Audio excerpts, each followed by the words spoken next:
کئی بار لوگوں کو اللہ کے کلام سے شفا پاتے دیکھا اور سنا ہے، جن کا اب عقیدہ ہے کہ جو کام ادویات نہیں کر سکتی وہ اللہ کا کلام سب سے بہتر کرتا ہے، اور یہ سب سے بہترین اور افضل علاج ہے جس میں شفائے کاملہ موجود ہے۔ محترم ناظرین، آج کی اس ویڈیو میں اپنے تمام دیکھنے اور سننے والے ناظرین کے لیے اللہ پاک کے 2 نام کا وظیفہ لے کر حاضر ہوئی ہوں، انشاءاللہ جس کو پڑھنے سے اللہ پاک کے فضل و کرم سے آپ کی ہر طرح کی بیماری دور ہو جائے گی۔ آپ کی ہر طرح کی اندرونی بیرونی جس طرح کی بھی بیماریاں ہوں گی، اللہ پاک آپ کو ہر طرح کی بیماریوں سے شفا عطا فرما دیں گے۔ ناظرین، جیسا کہ آپ سب کے علم میں ہے کہ آج کے دور میں بیمار ہو جانا کوئی بڑی بات نہیں۔ ایسے لوگ بھی دیکھنے کو ملتے ہیں جن کو کوئی بیماری نہیں لگی ہوتی، صحت مند ہوتے ہیں، تندرست ہوتے ہیں، لیکن اچانک بیماری ان کو گھیر لیتی ہے اور پھر اچانک ان کی وفات ہو جاتی ہے اور وہ اللہ تعالیٰ کو پیارے ہو جاتے ہیں۔ اور کچھ لوگ ایسے بھی دیکھنے کو ملتے ہیں جن کو مہینوں تک، سالوں تک بیماری نے گھیر رکھا ہوتا ہے۔ یعنی کہ آج کے اس دور میں ہمیں بہت سے لوگ ایسے دیکھنے کو ملتے ہیں جو طرح طرح کی بیماریوں میں مبتلا ہیں۔ میں دعا کرتی ہوں کہ اللہ پاک ہم سب کو صحت مند اور تندرستی والی زندگی عطا فرمائے اور ہماری بیماریوں کو دور فرما کر ہم سب کو شفا عطا فرمائے، اور جتنے بھی لوگ ہسپتالوں میں موجود ہیں، بیماریوں کی وجہ سے پریشان ہیں، اللہ پاک ان سب کی بیماریوں کو دور فرما کر ان کو ہر طرح کی محتاجی سے محفوظ رکھیں۔ ناظرین، اگر آپ اللہ تعالیٰ کی ذات پر پورا یقین اور بھروسہ رکھتے ہوئے اس وظیفے پر عمل کر لیتے ہیں تو انشاءاللہ آپ کے جسم سے ہر طرح کی بیماری ختم ہو جائے گی، ہر طرح کی بیماری مر جائے گی۔ ناظرین، یاد رکھیں، اگر آپ کے گھر میں کوئی بھی بیمار ہے تو آپ اس کو ڈاکٹر کے پاس لے جانے سے پہلے آج کا یہ عمل ایک مرتبہ ضرور کر کے دیکھیں۔ اس کے بعد بھی آپ چاہیں جہاں مرضی اپنے مریض کو لے کر جاتے رہیں، اللہ پاک کے فضل و کرم سے ہر بیمار شخص صحت مند ہو جاتا ہے، تندرست ہو جاتا ہے اور بیماریوں سے پاک صاف ہو جاتا ہے۔ ناظرین، تقریباً ہر انسان کو اپنی زندگی میں چھوٹی بڑی بیماریوں کا سامنا کرنا پڑتا ہے۔ بہت سے لوگ زندگی کے مختلف ادوار میں موذی امراض کا سامنا بھی کرتے ہیں، جن میں سے بعض اللہ تبارک و تعالیٰ کے حکم سے شفا یاب ہو جاتے ہیں، اور بہت سے لوگ ان امراض کے نتیجے میں موت کی وادی میں بھی اتر جاتے ہیں۔ بیماری کوئی بھی ہو، وہ ہر انسان کے لیے مشکل ہوتی ہے، جس سے نہ صرف انسان خود تنگ ہوتا ہے بلکہ اس کے گھر والے اور اس کے رشتہ دار بھی اس کا سامنا کرتے ہیں۔ کسی نے کیا خوب کہا ہے کہ جان ہے تو جہان ہے۔ اس دور کے اندر جو بیماریاں عروج پکڑ رہی ہیں، ان بیماریوں کا علاج اس روحانی عمل سے بتائیں گے۔ حضرت عبداللہ بن مسعود رضی اللہ تعالی عنہ سے روایت ہے کہ میں جناب رسول اللہ صلی اللہ علیہ وسلم کی خدمت میں حاضر ہوا۔ آپ کو شدید بخار تھا۔ میں نے عرض کیا، یا رسول اللہ صلی اللہ علیہ وسلم، آپ کو تو بہت تیز بخار ہے۔ آپ صلی اللہ علیہ وسلم نے فرمایا، ہاں، مجھے اتنا بخار ہوتا ہے جتنا تم میں سے 2 آدمی کو ہوتا ہے۔ میں نے عرض کیا، یہ اس لیے کہ آپ صلی اللہ علیہ وسلم کا ثواب بھی 2 گنا ہے۔ فرمایا، ہاں، یہی بات ہے۔ مسلمان کو جو بھی تکلیف پہنچتی ہے، کانٹا ہو یا اس سے زیادہ تکلیف دینے والی کوئی چیز، تو جیسے درخت اپنے پتوں کو گراتا ہے، اسی طرح اللہ پاک اس تکلیف کو اس کے گناہ کا کفارہ بنا دیتا ہے۔ ابو اشعث صنعانی کہتے ہیں، میں مسجد مشک کی طرف گیا اور اول وقت میں گیا۔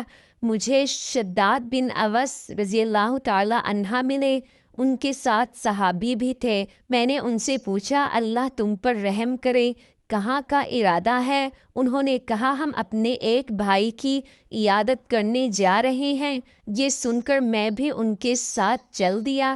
ہم اس مریض کے پاس پہنچ گئے۔ ان دونوں نے اس سے پوچھا حالات کیسے ہیں؟ اس نے جواب دیا اللہ تعالیٰ کا فضل و کرم ہے۔ سیدنا شداد رضی اللہ تعالیٰ عنہ نے فرمایا کہ جناب رسول اللہ صلی اللہ علیہ وسلم نے فرمایا، اللہ تعالیٰ فرماتے ہیں جب میں اپنے مومن بندے کو آزماتا ہوں اور وہ میری تعریف کرتے ہوئے میری آزمائش پر صبر کرتا ہے تو شفا یاب ہو کر اپنے بستر سے اس دن کی طرح گناہ سے پاک ہو کر اٹھتا ہے جس دن اس کی ماں نے اسے جنا تھا۔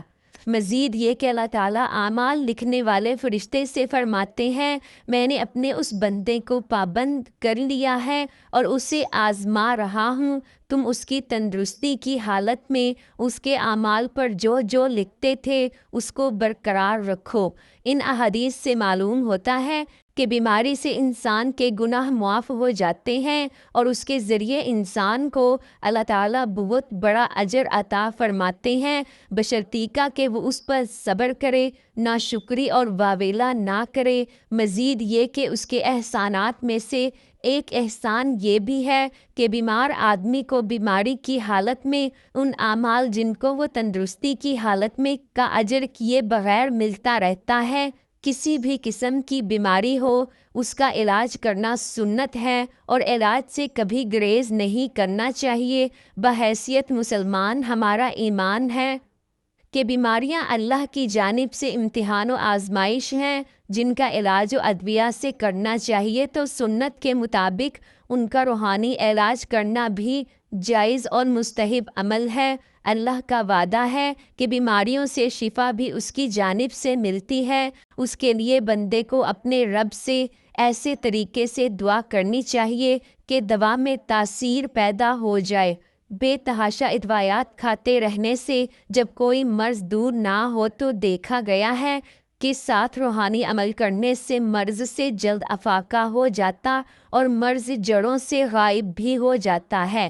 بس بندے کو دعا کا سلیقہ آنا چاہیے، اس کے اندر عاجزی اور اخلاص ہونا چاہیے۔ جو لوگ اس اسم اعظم کو پڑھ کر اور ایک تسبیح مکمل کرنے کے بعد اس کو پانی پر پھونک کر پی لیا کریں تو جہاں ان کو جسمانی عوارض سے نجات ملے گی وہاں باطنی طور پر بھی اس کو سکون ملے گا۔ یہ مرض بے شک دنیاوی الجھنوں پر مشتمل کیوں نہ ہو، ان سے نجات کے لیے بندے کو اللہ پر بھروسہ کرنا چاہیے اور اپنی عبادات و اذکار میں ثابت قدم رہنا چاہیے۔ اسم اعظم کو بطور تسبیح کرنے والے خود کو کبھی اکیلا نہیں سمجھتے، ایک طاقت ان کے ساتھ رواں رہتی ہے۔ یہ مایوسی اور ڈپریشن کا مجرب عمل ہے۔ جن لوگوں میں منفی خیالات پیدا ہونے لگ جائیں ان کے لیے بڑا سود مند عمل ہے۔ ارشاد بانی ہے اور جو شخص کسی ایک کی جان بچا لے اس نے گویا تمام لوگوں کو زندہ کر دیا۔ قرآن مجید کا ایک وصف یہ بھی ہے، اے لوگو تمہارے پاس تمہارے رب کی طرف سے ایک ایسی چیز آئی ہے جو نصیحت ہے اور دلوں میں جو روگ ہیں ان کے لیے شفا ہے اور رہنمائی کرنے والی ہے اور رحمت ہے ایمان والوں کے لیے۔ حضرت ابراہیم علیہ السلام نے بیماری سے شفا کو رب العزت کی نعمت قرار دیا۔ اس حوالے سے ارشاد ہے اور جب میں بیمار ہو جاتا ہوں تو وہی مجھے شفا دیتا ہے۔ حضرت عیسیٰ علیہ السلام کے معجزات میں سے ایک معجزہ امراض سے شفا بھی تھا۔ رسول اکرم صلی اللہ علیہ وسلم نے امراض و تکالیف کے حوالے سے علاج و اسباب کو اختیار کرنے پر زور دیا تاکہ مسلمان جسمانی، قلبی اور روحانی طور پر صحت مند رہیں۔ حضرت جابر رضی اللہ تعالی عنہ رسول اللہ صلی اللہ علیہ وسلم سے روایت کرتے ہیں، ہر مرض کی دوا موجود ہے، جب مرض کا علاج ہو جائے تو اللہ کے اذن سے وہ مرض ٹھیک ہو جاتا ہے۔ مسلم اس حدیث میں دو باتوں کی طرف اشارہ کیا گیا ہے کہ امراض کے لیے دوا موجود ہے، اسے استعمال کرو، مگر یقین یہی رکھو کہ شفا تو اللہ ہی کے ہاتھ میں ہے۔ اللہ تعالیٰ نے بڑھاپے کے سوا ہر بیماری کی دوا پیدا کی ہے۔ حضرت ابو ہریرہ رضی اللہ تعالی عنہ سے مروی آپ صلی اللہ علیہ وسلم کا فرمان ہے، اللہ تعالیٰ قیامت کے دن فرمائے گا، اے ابن آدم، میں مریض تھا تو نے میری تیمارداری کیوں نہ کی؟ بندہ عرض کرے گا اے اللہ میں آپ کی عیادت کیسے کرتا حالانکہ آپ رب العالمین ہیں، یعنی آپ بیمار ہونے سے پاک ہیں۔ اللہ تعالیٰ کی طرف سے جواب آئے گا کہ میرا فلاں بندہ مریض تھا، تو نے اس کی تیمارداری نہیں کی۔ کیا تجھے پتہ نہیں کہ اگر تو اس کی تیمارداری کرتا تو مجھے اسی کے پاس پاتا؟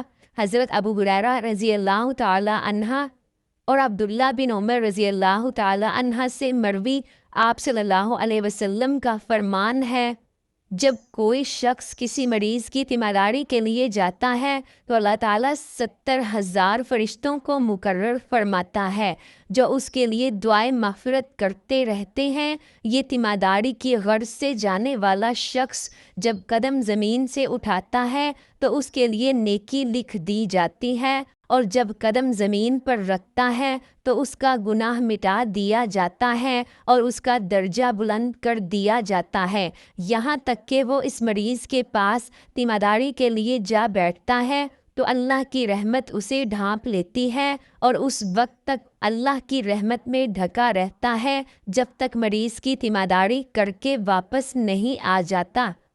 حضرت انس رضی اللہ تعالی عنہ سے مروی آپ صلی اللہ علیہ وسلم کا فرمان ہے، جو شخص اچھی طرح وضو کرے اور ثواب کی نیت سے کسی مسلمان بھائی کی عیادت کے لیے جائے تو اسے جہنم سے 70 سال کی مسافت کے برابر دور کر دیا جاتا ہے۔ حضرت ابن عباس سے مروی آپ صلی اللہ علیہ وسلم کا فرمان ہے، تیمارداری کرنے والا مریض کے پاس بیٹھ کر 7 مرتبہ یہ دعا کرے تو اللہ اسے اس مرض سے شفا عطا فرماتا ہے۔ اسأل اللہ العظیم رب العرش العظیم ان یشفیک۔ اس کے علاوہ کوئی بھی دعائیں احادیث میں آئی ہیں، اس لیے ڈاکٹر بشرط ایمان ان سب اجر و ثواب کا اس وقت تک حقدار ہوتا ہے جب وہ نیک نیتی اور خدمت خلق کے جذبے سے یہ امور انجام دے۔ مریض کو تسلی کے کلمات کہنا ہی عیادت ہے جو کہ عبادت ہے، اس کے بعد اس کا علاج معالجہ کرنا مزید باعث اجر ہے۔ اگر خدا نخواستہ ڈاکٹر مریض سے محض پیسے بٹورنے کے لیے کام کر رہا ہے تو وہ دھندا تو کہلایا جا سکتا ہے، خدمت خلق کا نام دینا ناانصافی ہے، چونکہ یہ انسانیت کی بہت بڑی خدمت ہے اور اسلام انسانیت سے مکمل ہمدردی کا نام ہے، اس لیے شریعت نے اس بارے میں مکمل رہنمائی کی ہے اور ڈاکٹر کی ضرورت، معیار، ذمہ داریاں اور اس کی معاشرتی حیثیت کو اہمیت سے بیان کیا ہے۔ اللہ تعالیٰ نے اس کائنات میں زہر کے ساتھ ساتھ اس کا تریاق بھی پیدا فرمایا ہے اور بیماریوں کے ساتھ ساتھ اس کا علاج بھی۔ رسول اللہ صلی اللہ علیہ وسلم نے ارشاد فرمایا، اللہ تعالیٰ نے بڑھاپے کے سوا ہر بیماری کی دوا پیدا کی ہے، اب یہ انسان کا کام ہے کہ وہ اللہ تعالیٰ کی دی ہوئی عقل اور تجربے کی قوت کو استعمال کرتے ہوئے دواؤں کو دریافت کرے۔ اس کام کو میڈیکل سائنس اور ڈاکٹرز انجام دیتے ہیں، اس لیے اس میں کوئی شبہ نہیں کہ انسانی خدمت کے پہلو سے ان کی خدمات نہایت اہم ہیں۔ بھوکے کو کھانا کھلانا، محتاج کو کپڑے پہنانا، معذور کے کام میں ہاتھ بٹانا اور ضرورت مند کی حاجت پوری کرنا، یہ سب مخلوق کی خدمت ہے، لیکن انسان سب سے زیادہ خدمت کا محتاج اس وقت ہوتا ہے جب وہ مریض ہو۔ بیماری انسان کو اس مقام پر پہنچا دیتی ہے کہ کھانا موجود ہونے کے باوجود وہ کھا نہیں سکتا، ہاتھ پاؤں سلامت ہیں لیکن وہ ایک قدم چل نہیں سکتا اور تیمارداری اور مددگاروں کے رحم و کرم کا محتاج ہو جاتا ہے۔ اس لیے رسول اللہ صلی اللہ علیہ وسلم نے مریض کی عیادت اور تیمارداری کو بے حد اجر کا باعث قرار دیا ہے۔ آپ صلی اللہ علیہ وسلم نے فرمایا، جب تک ایک شخص مریض کی عیادت میں رہتا ہے گویا وہ جنت کے باغ میں ہے۔ اس طرح ڈاکٹر گویا اپنی ڈیوٹی کے پورے وقت اس حدیث کا مصداق ہوتے ہیں۔ رسول اللہ صلی اللہ علیہ وسلم نے ارشاد فرمایا، کہ لوگوں میں سب سے بہتر وہ ہے جو لوگوں کو سب سے زیادہ نفع پہنچائے، اور کون ہے جو انسانوں کے لیے ڈاکٹر اور معالج سے بڑھ کر نافع ہو۔ اس طرح گویا حضور صلی اللہ علیہ وسلم کی بارگاہ سے ڈاکٹر کو خیر الناس، بہترین انسان کا ایوارڈ ملا ہے۔ ان سے بڑھ کر اور کیا اعزاز ہو سکتا ہے؟ واقعہ یہ ہے کہ وہ گروہ انسان کا سب سے بڑا محسن ہے، اور اس نسبت سے ان کی توقیر و تکریم معاشرے کا فریضہ ہے۔ بعض دفعہ ایسا ہوتا ہے کہ علاج سے جلدی فائدہ نہیں ہوا یا مریض کی موت واقع ہوئی تو لوگ ڈاکٹر سے الجھ جاتے ہیں، اور بعض دفعہ تو اس کی جان کے بھی لالے پڑ جاتے ہیں۔ یہ غیر سنجیدہ طرز عمل ہے، اس لیے کہ علاج تو انسان کے اختیار میں ہے، لیکن صحت و شفا اللہ کی مشیت کے بغیر حاصل نہیں ہوتا۔ جو شخص جس مقام کا حامل ہوتا ہے اسی نسبت سے اس کی ذمہ داریاں بھی ہوتی ہیں، اس لیے ڈاکٹر اور معالج حضرات کو اپنی ذمہ داریوں پر بھی توجہ دینی چاہیے۔ ڈاکٹر کا بنیادی فریضہ یہ ہے کہ وہ اس پیشے میں خدمت کے پہلو کو مقدم رکھے۔ ہم یہ تو نہیں کہہ سکتے کہ وہ مریضوں کا مفت علاج کریں اور اپنے گھر سے دوائیں لا کر کھلا دیں، لیکن یہ ضرور ہے کہ اس پیشے کو محض تجارت اور بزنس نہ بنا دیا جائے، اور اجرت کے ساتھ ساتھ اجر کے پہلو کو بھی ملحوظ رکھا جائے۔ اس وقت صورتحال یہ ہے کہ تعلیم اور علاج نے ایک زبردست کاروبار کی صورت اختیار کر لی ہے، اور معاشی کشش کی وجہ سے بہت سے ہوٹل اسپتالوں میں تبدیل ہو گئے ہیں۔ ڈاکٹروں کی فیس مریض کے لیے ناقابل برداشت بوجھ بن گئی ہے۔ پھر فیس کے سلسلے میں بھی ایک نئی روایت یہ قائم ہو رہی ہے کہ مریض جتنی بار مشورے کے لیے جائے ہر بار فیس ادا کرے۔ اس طرح بعض اوقات ہر ہفتہ ڈاکٹرز فیس وصول کر لیتے ہیں۔ پھر آمدنی کے بالواسطہ ذرائع بھی پیدا کر لیے ہیں۔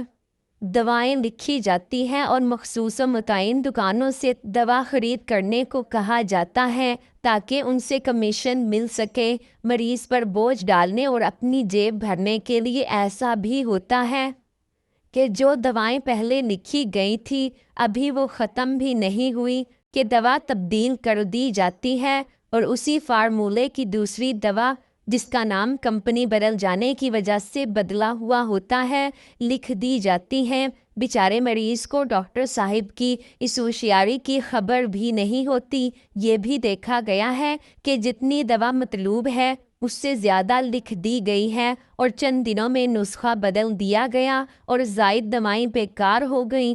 یہ بھی ہوتا ہے کہ نقلی دوائیں یا ایسی دوائیاں جن کی مدت ختم ہو چکی ہے دی جاتی ہیں، اور معیاری دوائیوں کی قیمت وصول کی جاتی ہے۔ بے مقصد ٹیسٹ کرائے جاتے ہیں۔ مریض نے اگر کسی دوسرے ڈاکٹر سے ٹیسٹ کرایا ہو تو چاہے وہ رپورٹ دو دن پہلے ہی کی کیوں نہ ہو، لیکن نیا ڈاکٹر پھر سے پورے ٹیسٹ کراتا ہے، اور یہ بھی ضروری قرار دیا جاتا ہے کہ ڈاکٹر نے جس پیتھولوجسٹ کا مشورہ لیا ہے اسی کے ہاں ٹیسٹ کرایا جائے۔ ان اقدامات میں مخلصانہ جستجو تحقیق کا جذبہ شاذ و نادر ہی ہوتا ہے۔ اکثر اس کا مقصد زیادہ سے زیادہ کمانا اور اپنی جیب بھرنا ہوتا ہے۔